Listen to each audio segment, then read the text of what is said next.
Chers amis, Tout Bishvat.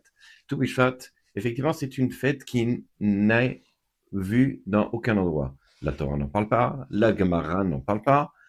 Le seul endroit, pardon, où l'on voit mentionner, dans un certain sens, la notion de fête, ou en tout cas Tout Bishvat, c'est le Bet Yosef. Le Bet Yosef, d'accord, il rapporte comme ça que vous savez que dans les jours dans lesquels il n'y a pas de fête, on fait ce qu'on appelle Tachanunim. Tachanunim, c'est-à-dire on demande à Kadosh Baruch Hu le pardon, etc.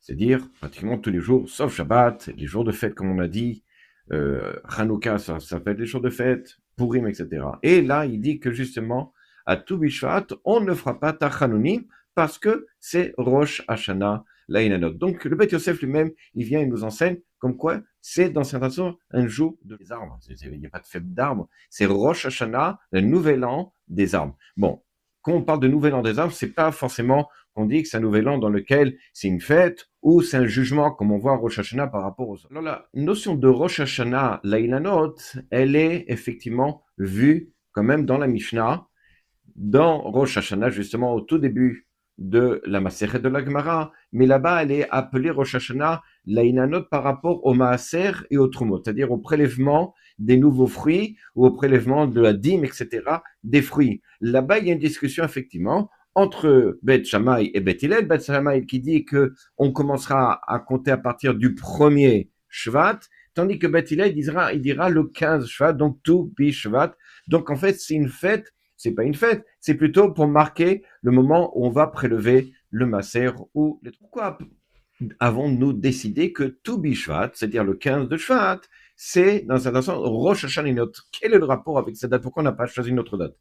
Et de là, nous enseigne les Chachamim qu'en fait, l'arbre, on sait très bien que l'arbre, grâce aux pluies, il va pouvoir grandir et se développer et sortir ses fruits, ce qu'on appelle Chanita, les premiers bourgeons. Et comment? Grâce à la sève qui va monter dans l'arbre et qui va donner cette force-là, et en fait, par rapport à la pluie. Et ce que l'on nous dit ici, c'est qu'en fait, toutes les pluies qui sont tombées vont tomber jusqu'à, dans un certain sens, Tobi Shvat.